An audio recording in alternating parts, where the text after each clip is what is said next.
نبی پاک صلی اللہ علیہ وسلم کے مدینے آنے سے پہلے ایک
میں عادت بنائیں، کوئی ایسی بات کرنی ہو تو معاذ اللہ استغفر اللہ کہہ کے کرنی چاہیے۔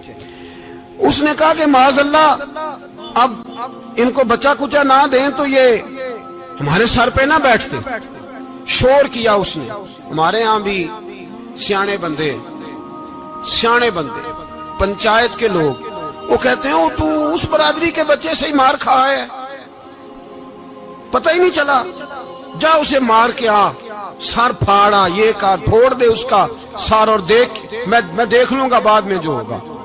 یہ عقل مند لوگوں کے مشورے نہیں، یہ جاہل لوگوں کے مشورے۔ ناراض نہ ہونا، پر یہ نبی پاک صلی اللہ علیہ وسلم نے فرمایا ہے، حضور کا فرمان ہے۔ یہ کن لوگوں کا کام ہے؟ بول کے بتائیں، بول کے۔ پڑھے لکھے سیانے بندے اس طرح کے مشورے یہ بالکل نہیں دیتے، جاہلوں کا کام۔ پکارا، مہاجر سارے اکٹھے ہو گئے، انصار سارے آ گئے، اور جب انصار آئے تو مہاجرین کو بھی پکارا، مہاجر بھی آ گئے۔ اب وہ گتھم گتھا ہونے لگے تو کسی نے جا کے محبوب پاک کے کان میں کہا، یا رسول اللہ وہاں تو مہاجر انصار لڑنے لگے، وہ پرانی لڑائیاں پھر سے جاگ گئی ہیں۔ نبی پاک تشریف لائے، حضور نے وہاں لفظ بیان کیے، فرمایا یہ تم نے کیا جاہلوں جیسا کام شروع کیا ہوا ہے؟ یہ کون سا کام ہے؟ اللہ کرے ہم سب اس کام سے باز آ جائے، آمین تو کہنا۔ اس برادری دے منڈے کوئی مار کھائے ہیں۔ برادری کیا ہوتی ہے؟ برادری تو تعارف کے لیے، اونچ نیچ کہاں سے آ گئی؟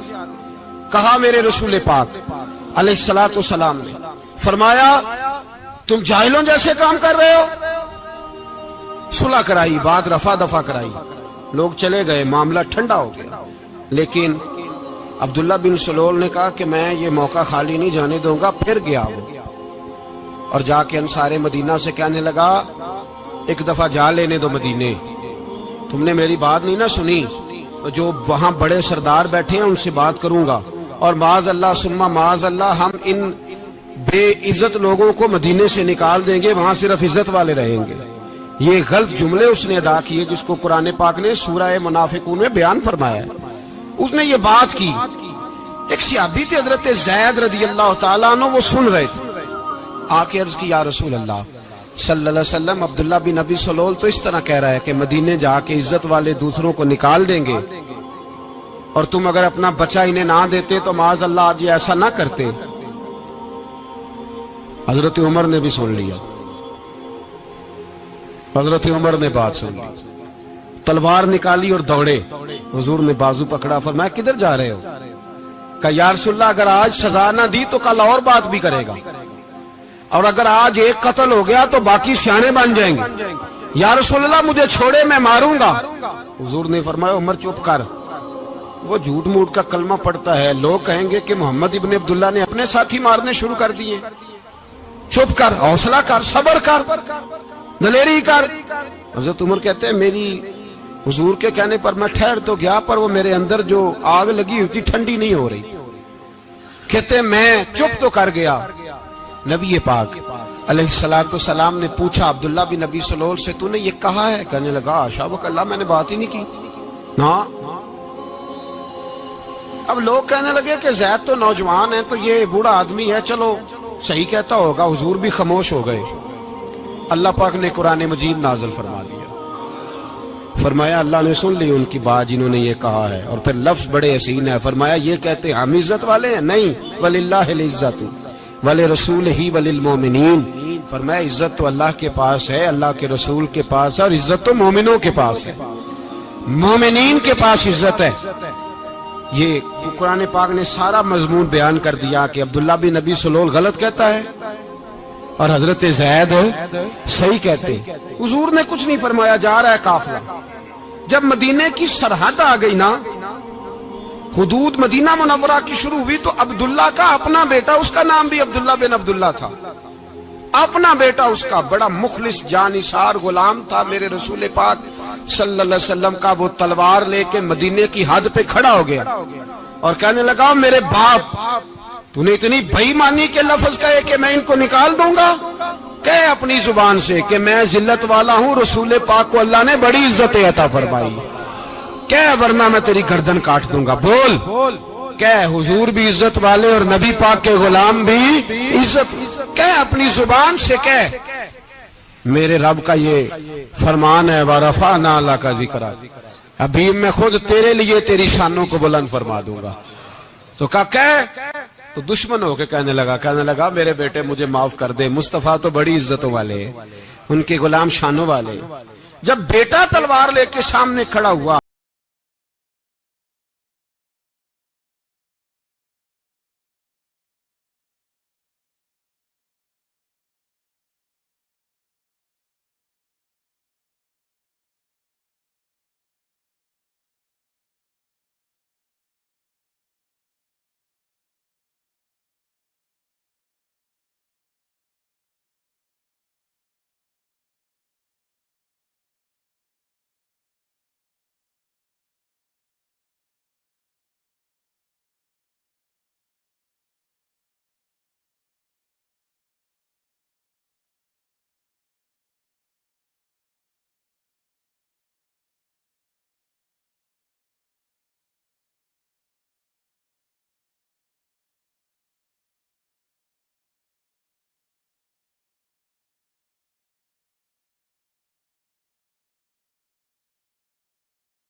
کاٹو تو شیر خدا نے قلم چھوڑا, ہاتھ باندھے اور کھڑے ہو کہنے لگے محبوبہ مجھے تیرے قصیدے لکھنے آتے ہیں, کاٹنے کوئی نہیں آتے, میں مجبور ہوں, مجھ سے نہیں ہوتا, کوشش کرتا ہوں, نہ قلم اٹھتا ہے نہ ہاتھ چلتا ہے.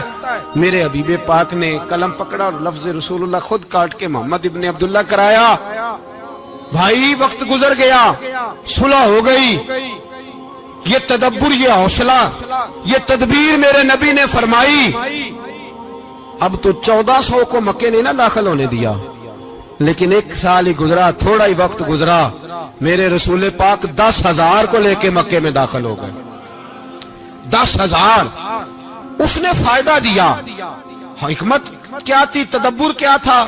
قریش روز لڑائی کرنے آ جاتے تھے, تبلیغ ہی نہیں کرنے دیتے تھے. ان سے صلح ہو گئی تو نبی پاک نے کیسر کو خط لکھا, کیسر روم کو, ہرکل کو, دور دراز تبلیغ پھیل گئی, مسلمان 100,000 سے زیادہ ہو گئے. ان کی طرف سے اب وہ لڑائی بند ہو گئی. میرے حبیب پاک علیہ السلام کے حوصلے نے کمال دکھایا, اس تدبیر نے فائدہ دیا امت مسلمہ کو. 10,000 کا لشکر لے کے حضور کعبے میں داخل ہوئے. کل جو ابو سفیان کہتے تھے نا محمد رسول اللہ لکھنے نہیں دوں گا, آج وہ خود کہہ رہے تھے اشہد ان لا الہ الا اللہ واشہد ان محمد رسول اللہ صلی اللہ علیہ. کل جو کہہ رہے تھے کہ میں یہ لفظ نہیں لکھنے دوں گا, آج ابو سفیان کی حویلی میں لاکھوں لوگ, ہزاروں لوگ بیٹھے تھے اور سارے کہہ رہے تھے محمد الرسول اللہ محمد الرسول اللہ محمد الرسول اللہ صلی اللہ علیہ وسلم. میرے محبوب کی تدبر نے, فقاہت نے, اور پھر کمال ہوا. 1400 کہاں اور 1,44,000 کہاں, 1400 کہاں اور 1,44,000. 1400 کو نہیں جانے دیا عمرہ کرنے, میرے رسول پاک 1,44,000 کو لے کے حج کرنے چلے گئے. حضور نے حج کیا, ہر طرف لبیک لبیک کی صدائیں بلند.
خون اس کا صرف اماں کے لیے, جلال صرف رہ گیا اگر غریب گھر کی بیٹی بیاہ کے لایا تو صرف اس کے لیے.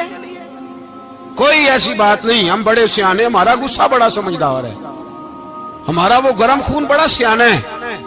وہ جہاں دیکھتا ہے کہ معاملہ ہلکا ہے تو وہاں وہ گرم خون جلال میں, اور جہاں دیکھتا ہے کہ سامنے والا تگڑا ہے تو وہاں وہ گرم خون فوراً ٹھنڈا ہو جاتا ہے. حوصلہ پیدا کرے. زندگی حوصلے مند لوگ جیتے, جو حوصلے مند نہیں ہوتے وہ تو زندگی کا 1 سال لطف سے نہیں.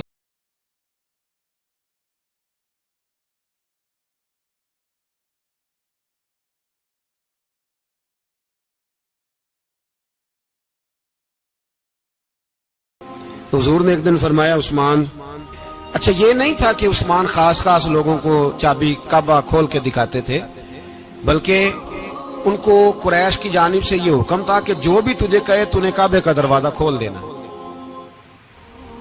نبی پاک علیہ السلام نے نا ہجرت سے 2-4 دن پہلے کہا کہ عثمان ذرا چابی دو, میں نے کعبہ اندر سے دیکھنا ہے. بڑے ٹھنڈے دل سے ذرا سننا, ادھر دیکھو میری طرف, ادھر دیکھیے گا ذرا میرے بھائی. میں نے ایک بندے سے کہا یار پانی کی بوتل دینا دکاندار سے، ایک ہے اس نے کہہ دیا نہیں میرے پاس. اس بات کا کوئی غصہ بولیے؟ اور اگر وہ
حضور نے چابی لی، کعبے کے بت صاف کیے، نماز پڑھی، واپس آئے، فرمایا عثمان میرا وعدہ تھا تیرے ساتھ کہ جس کو میں چاہوں گا چابی دوں گا، یہ لو چابی میں تجھے ہی دینا چاہتا ہوں، لے لو رکھ لو. عثمان کہتے ہیں وہ چابی نہیں میرے طرف آ رہی تھی، میری طرف ایمان آ رہا تھا. وہ چابی نہیں آ رہی، ایمان آ رہا تھا میری جانب. کہتے ہیں میرے ہاتھوں میں چابی آئی اور میری زبان پہ کلمہ توحید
کلمات حمد بیان کر رہا تھا تو میرے نبی پاک علیہ السلام فرماتے ہیں، اللہ فرشتوں سے فرماتا ہے سنو پھر، اگر میں اپنے بندے کو اس بیماری میں شفا دوں گا تو اس تندرستی سے زیادہ اچھی تندرستی دوں گا جو پہلے اسے عطا کی ہوئی تھی، پہلے سے اچھی صحت دوں گا، اور اگر اسے اس بیماری میں موت دوں گا تو پھر مرتے ہی اس کے لیے میں جنت کا فیصلہ فرما دوں گا۔ بھائی جب تو راضی بالرضا رہتا ہے، راضی بالرضا، بڑی سادی سی بات ہے بھائی، آپ گھر گئے روٹی مانگی تو اگر کسی نے کہا نا کہ اتنی تھکاوٹ ہے ٹائم پہ آیا کرے اس وقت، تو روٹی تو وہ بھی مل گئی اور اس میں لذت وہ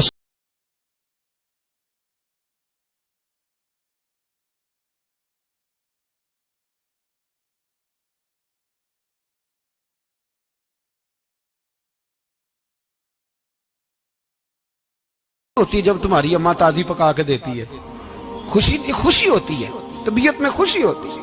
ان کا مزاج تھا، ذوق تھا، تو ہم سمجھتے تھے یار یہ بڑی سعادت کی بات۔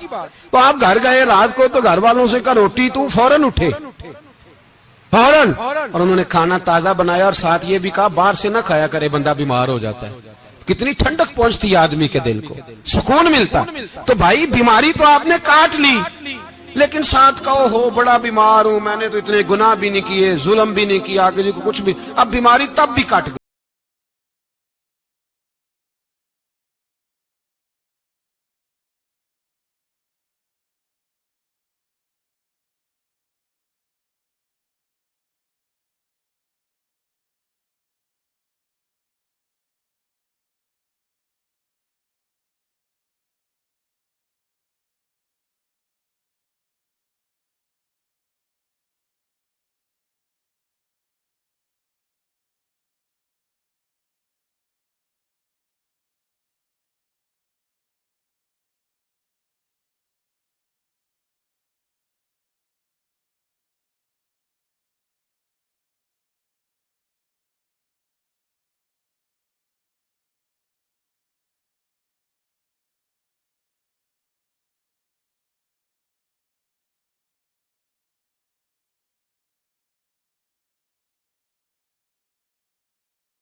جسم صحیح و سلامت رہے تو رہا، اور جب اس نے چاہا کہ میرے لیے بہتر نہیں تو مجھے بیمار کر دیا تو یا اللہ تیرا شکر ہے۔ تو حضرت یونس علیہ السلام کہنے لگے جبریل واقعہ یہ اللہ کا سب سے زیادہ شکر گزار بندہ ہے، سب سے زیادہ عبادت گزار بندہ ہے، سب سے زیادہ۔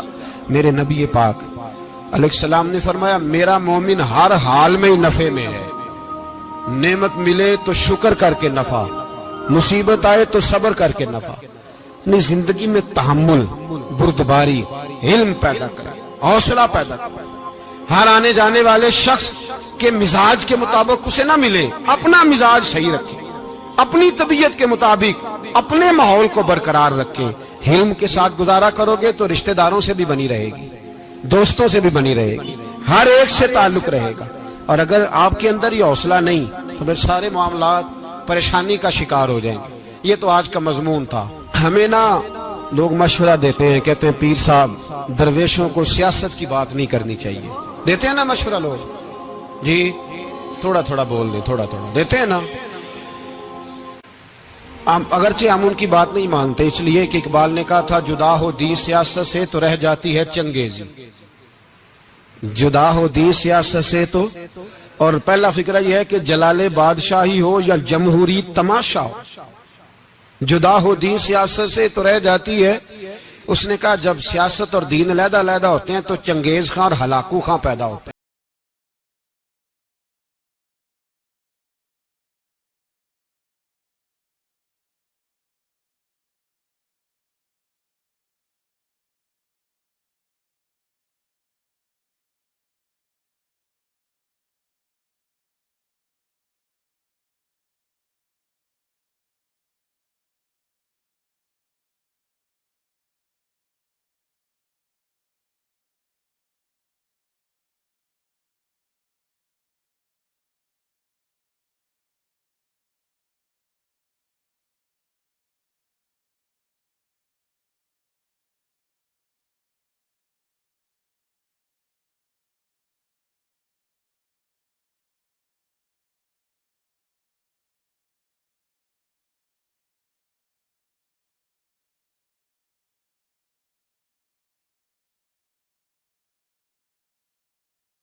سیاستدان کو منع نہیں کرتے کہ جب تجھے سورت فاتحہ بھی نہیں آتی تو تجھے کس نے اجازت دی ہے اتنی بڑی بات؟ اور میں نے پچھلے سے پچھلے جمعے بھی کہا تھا، پھر کہتا ہوں اور آن دی ریکارڈ کہتا ہوں، مرزائی کل بھی کافر تھے، آج بھی کافر، اور قیامت تک، اور جو ان کے کفر میں شک کرے وہ بھی، اور پکا بے ایمان ہے، کافر ہے، وہ وزیر قانون ہو یا صوبائی ہو یا وفاقی ہو، من شک فی کفر ہی فقط کفر، جو مرزائی کے کفر میں شک کرے وہ بھی کافر ہے۔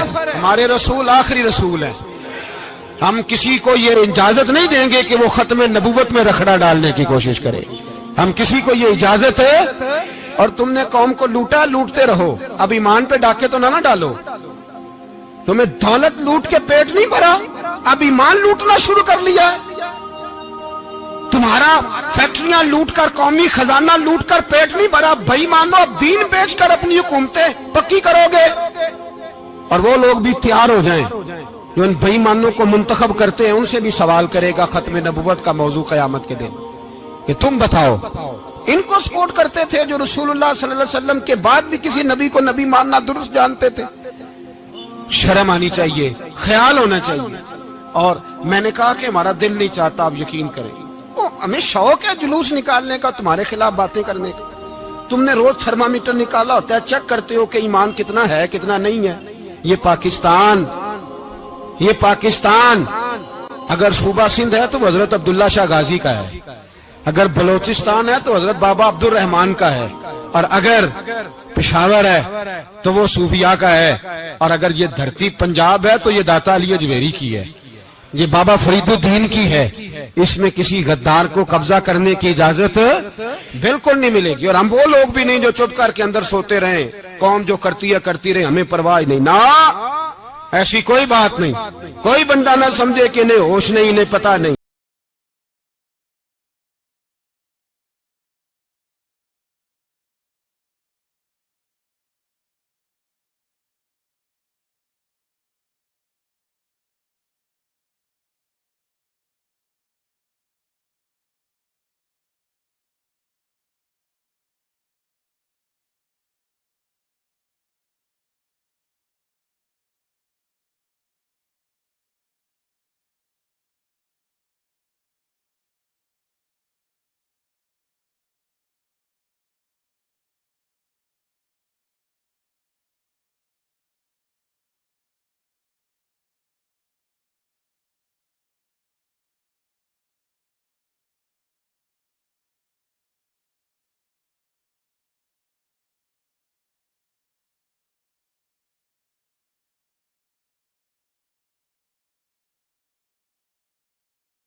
استاد یہی بتا دو کہ تمہیں نماز بھی ڈھب سے آتی ہے کہ نہیں، اور آپ کی موج ہے، آپ بٹھا لیتے ہیں سر پہ، کیا کریں، سمجھانے والے مفت گناہگار ہو گئے اور بہکانے والے سب تمہارے یار ہو گئے، اس لیے یہ چھیڑتے ہیں جان بوجھ کے۔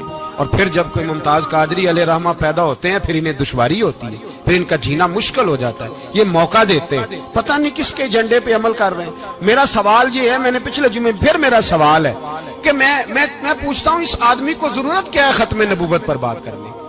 جب امت مسلمہ کے متفق کا فیصلہ ہے کہ مرزائی کافر، اسمبلی نے بل پاس کر دیا کہ مرزائی، ان کو اقلیت قرار دے دیا، اور جب سے وہ اقلیت بنے نہ ہم نے ان کی عبادت گاہ جلائی، نہ ہم نے ان کو قبروں سے نکالا، نہ ہم نے، بس ٹھیک ہے جیسے عیسائی رہتے ہیں، یہودی سے کس ملک میں رہتے ہیں وہ بھی رہیں، اقلیت بن کرے کوئی پر تم انہیں کھینچ کھونچ کے کیوں قریب کرتے ہو؟ تمہارا کیا جرانہ ہے ان کے ساتھ؟ بتاؤ تو صحیح۔ ان لوگوں سے ان کو چاہیے اپنے منہ میں لگام ڈالیں، اور اگر نہیں ڈالیں گے پھر انشاءاللہ ڈالی جائے گی، اور بڑی تگڑی ڈلے گی، اور پھر ایسی ڈلے گی۔ سلمان تاثیر جب مرا تھا نا تو 5-5 لاکھ روپیہ مولویوں کو آفر کی جنازہ پڑھاؤ، 5-5 لاکھ روپیہ چھوٹے چھوٹے مولویوں کو۔ اور داتا صاحب کی مسجد کے خطیب بھی صوبائی جو تھے وہ خطیب تھے، ملازم تھے، انہوں نے کہا کہ ایمان نہیں بیچنا، نکالنا نوکری سے تو نکال دو۔ اور بادشاہی مسجد کا مولوی جس کا پتہ ہی نہیں چلتا، کبھی کدھر چلا جاتا ہے کبھی کدھر، یہاں تو وہ بھی کھڑا ہو گیا، اس نے کہا نا ایمان نہیں بیچنا۔ گورنر ہاؤس کی مسجد کا امام کہنے لگا کہ بخشا جانا نہ جانا یہ تو رحمت الہی کا معاملہ ہے، پر اتنا گندا جنازہ نہیں پڑھنا، اتنا گندا جنازہ نہیں ہم پڑھیں گے، مرنے کے بعد تمہارے جنازے نہیں پڑھے جاتے، تمہاری قبریں خراب ہوتی ہیں، کدھر ہیں تمہاری دولتیں؟ اور وہ مولوی آج تک پتہ ہی نہیں کدھر گیا جس نے اس غلیظ کا گندا جنازہ پڑھایا۔ تو بھائی اپنی قبر حشر کو، جب جہاں تمہارے جنازے نہیں پڑھے جا رہے تو وہاں تمہارا کیا حال ہوگا؟ اس لیے ان لوگوں کو چاہیے کہ اپنی زندگی اس طرح گزاریں کہ کچھ نہ کچھ منہ لے کے سرور کائنات کے پاس چلے جائیں، ورنہ ایسا نہ ہو کہ یہاں بھی پھٹکار اور وہاں بھی پھٹکار۔ اس لیے ہمارا مطالبہ ہے حکومت سے کہ شرم کرو، اور ایسے بھائیمانوں کو، کالے ناگ جو تم نے بھرتی کی ہوئے، ان کو نکالو، اور اگر تعریفیں کروانی ہو، تلوے چٹوانے ہو تو اندر کمروں میں ان سے چٹوا لیا کرو، ان سے کہو کہ یہاں ہماری نوکری کرو، باہر نکل کے رسول اللہ صلی اللہ علیہ وسلم کے دین کے بارے میں گفتگو نہ کرو، اس لیے کہ اللہ تبارک و تعالیٰ نے اس دین کے اندر بڑا حسن اور بڑا جذبہ رکھا ہوا ہے، بڑا وقار ہے۔ ہمارا مطالبہ ہے حکومت سے کہ ختم نبوت کے مسئلے پر کوئی سیاستدان گفتگو نہ کرے۔ آپ تائید کرتے ہیں اس بات کی؟ اس پر کوئی سیاستدان کوئی گفتگو؟ ہمارے پاس بڑے تماشے ہیں سیاست کرنے کو، باقی تماشوں پہ سیاست کرو، یہ رسول اللہ کی ناموس کا معاملہ ہے، یہ چھیڑنے کی تمہیں اجازت ہو؟ مجھے سمجھ نہیں آتی یار، جب بات ختم ہو گئی، اسمبلی نے بل واپس لے لیا، تو صوبائی وزیر قانون کو آخر تکلیف کیا ہے؟ آپ کے پاس جواب ہے کوئی اس بات کا؟ یہ بات ختم ہو گئی، ہم نے جلوس نہیں نکالنا، چھوڑ دیا، خاموش ہو گئے، علماء نے میٹنگیں بلائی تھی کینسل کر دی، ٹھیک ہے جی بات، اب دوبارہ سے کیوں چھیڑتے ہو؟ پھر کہتے ہیں احتجاج ہوتا ہے، شور ہوتا ہے، تم خود ایسی حرکتیں کرتے ہو جس سے افراتفری پیدا ہوتی ہے۔